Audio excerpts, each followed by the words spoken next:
What's going on, guys, and welcome to the first episode of Dragon Ball Super review. So today we're going to be taking a look at episode 115, and I hope you guys enjoy this. I'm a huge Dragon Ball Z fan, Dragon Ball Super. I've been loving this since I was younger. So since I was as young as I can remember, I've been loving Dragon Ball Z. I've watched every episode. I love Dragon Ball Z.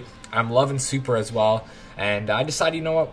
I want to spice some things up on my channel. I want to start making some reviews on some episodes because Super is very relevant, and I do have opinions, and some of you guys care. Not everybody, but some of you guys care, and to those who want to know what I think, these are for you. These videos are pretty much for you, and just because I want to know what you guys think. So in the comments down below, even if you agree or disagree with me, like I said, my opinion doesn't reflect the right opinion. There's no right opinion. My opinion is just mine, and I want to know yours as well. So if you have a different opinion than mine, no need to attack me for or attack anybody else for their opinions. Just feel free to comment and let them know what you think, and everybody's entitled to their own opinion. So enjoy. Let's just have fun with these, and let's get into it. So episode 115 of Dragon Ball Super kicks off right where we left off last week with Kefla and Goku in his god form. So if you guys don't know, last episode, Kale and Kefla, they were getting knocked off, and the last second they popped the Potara earrings, which Champa gave them before the tournament started, which none of us knew about, and popped out Kefla, whose power was so immense that Goku saw no end to it, which doesn't really make too much sense, but let's not talk about last week's episode. So the battle begins, they're fighting, and Kefla is beating up Goku. Goku's kind of holding his own for the first few bits, but at the end, he's no match for Kefla. So Goku decides, I need to power up. So he goes Super Saiyan Blue, and the whole title of the episode was Super Saiyan Blue Defeated, which kind of made sense and kind of didn't. So what happened was Goku was fighting and fighting. He was keeping up with his own, and then he went Kaioken Fist or Kaioken, and he was decimating Kefla. So Kefla at Super Saiyan couldn't even compete with Kaioken Goku. He was too fast, or Kaioken Blue. So he was too fast. He almost one-shot her. She ended up surviving, and her Saiyan blood, her Saiyan instinct gave her the will to continue fighting, and what do you know? She caught Goku off guard, and she knocked him out, guys. And Goku was just laying on the ground, completely knocked out. So I guess she did kind of defeat Blue, even though she kind of got lucky with that shot. She did a sick technique, got behind him, tricked him in a sense. And Goku was also low on stamina, as Beerus was saying, like, Goku, you only have one more shot left before your stamina's gone. So, like, why are you doing this? So I don't know, that part was a little controversial. One part that really made no sense to me was, while Goku was still in his god form and he was fighting Kefla, he was like, wow, like, these two are more powerful together than they were separate. It's like, Goku, no shit, you know how fusion works. You're the only one besides the Kais to ever use fusion in Dragon Ball Z anyways. Like, did you forget that you fused with Vegeta to make Vegito? And like, it kind of made no sense. Of course they're going to be more powerful together. Literally, their bodies fuse 10 times over their power excels. Like, even Vados was saying that their power is, like, 10 times stronger in each body part. So it's like, I don't know, that part was stupid where Goku was like, oh my god, they're stronger together. Like, they're both pretty powerful units or entities separately. Of course, together they're going to be, like, it's Vegito, pretty much. It's Vegito, but two girls. That's pretty much how I see it. So, that part kind of threw me off a bit, but regardless, they announced that fusion was legal. Zeno was like, fusion, it's cool, you know. Of course, we all expected that to happen. You know, Zenos is a kid. As long as it entertains him and it's cool, he'll allow it. So fusion is allowed. Potara earrings are allowed between all universes. So you guys see that the universes start scattering, and Universe 7 was like, give me those earrings, Beerus, give me those, let's fuse, who should we fuse? And the other universes were like, yeah, let's fuse, except for Universe 3 and 4, guys. So Universe 3, the robot universe, I feel like it's because they're technically machines, so I don't know if they really can fuse, and I feel like even if they wanted to, they could technically fuse without Potaras, because they're machines. Maybe they are like Transformers, where they can combine together and form some like ultimate being. I don't know yet. But they didn't want to fuse, and as well as Universe 4, the one with the rat, I forgot his name, sorry, the little mouse god, The that guy, he was pretty confident without fusion, and that's pretty crazy to me because Jiren's left, Goku's left, Kefla's left. They're confident enough that their universe does not need fusion. So you know what that means? That those two warriors that are hiding in Universe 4 that we have yet to see yet are going to be very remarkably strong, or have really powerful techniques, or just know when to appear at the right time, because we have yet to see two fighters from their universe, and they're pretty confident that they don't need fusion. So I'm excited to see what Universe 4 has in store. Universe 3 I'm iffy about, but Universe 4 I'm definitely excited to see what their trump card is going to be. So we go on to Universe 2 now. Universe 2 was like, we should have these two people fuse, and the Supreme Kai takes off his earrings, he chucks them, and they both grab them. One of them is trying to put his ear on, but he's wearing a helmet, and so I don't know the characters' names. They're kind of irrelevant, so I'm not really too familiar with them, but he's putting his earring on, and Kefla runs out of nowhere. Get out of my way, bashes them, they go flying, and the earrings shatter into a million pieces. And no joke, I thought the Supreme Kai of Universe 2 was going to pass out or die, because he was like, he started like passing out in the back, and then he just fainted, I guess, because they're like one of a kind to his universe. So without them, like, I don't know, I feel like he needs those earrings. So they're gone. Universe 2, God of Destruction, didn't even care too much. She was like, oh, the fusion shatters are so beautiful. Like, she didn't even care, but I feel like that fusion would have been trash anyways. There are two trash units fusing together, you know what I mean? So, I mean, how powerful could they have been? And then we get to Universe 7, who is like, which people do we choose to fuse? And they said 18 and 17, and they called it Android 35, so potential DLC character one day.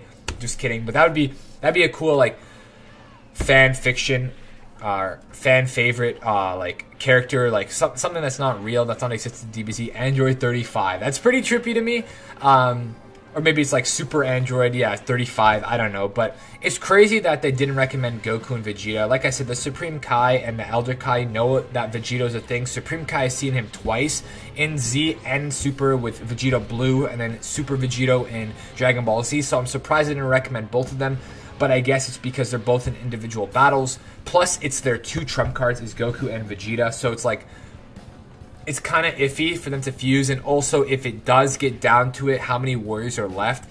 They're considered as one when they fuse. So that's one less survival warriors. So say like one universe has 7 and they have 7, but they fuse and they're going to have 6 only. So they lose technically. So I understand in a sense. And I don't feel like Goku and Vegeta really need it. I feel like they're both very powerful on their own. And especially Goku in this episode, we see him go even more powerful. But we'll talk about that a little later. So we see a little glimpse of Piccolo and Gohan versus the Namekians.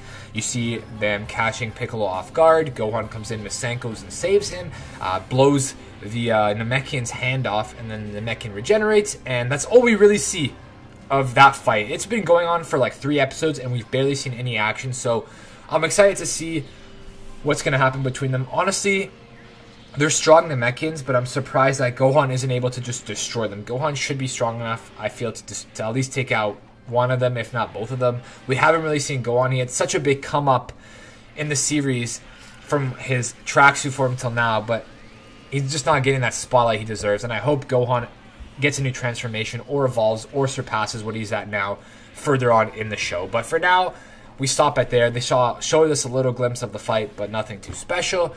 We saw Android 18 almost get knocked in the face, but 17 steps in, saves her, walks off. End of that story. And then Vegeta versus Topo, which we get a little glimpse of as well, but never the main fight is them. They both kind of got shafted. Vegeta can't seem to focus on his own fight. He's too focused on on Kefla and Goku fighting, especially that Goku went blue now, so he knows it's serious if Goku has to go blue against somebody. And then lets his guard down. Topo catches him off guard in that lock that we saw him do against Goku, where Goku kind of exploded out of it in blue, but Vegeta was already in blue, and he lifted Vegeta off his feet, and it looked like it was the end of Vegeta until the end of the episode, where Vegeta just flips him off, and the fight's going to continue. I hope they get the spotlight soon. I hope they have a whole episode dedicated to Vegeta surpassing his limits, maybe going Ultra Instinct, but I don't know, just going next form of blue, like the mastery of blue. Because I want to see Vegeta evolve, man. I love Vegeta as a character. He's had the most character and personality evolution in the whole show. He's opened up more. He's become so funny. Vegeta's like a classic, just a comedian now, and I love it. I love Vegeta so much. So I hope that he gets more spotlight and more showtime.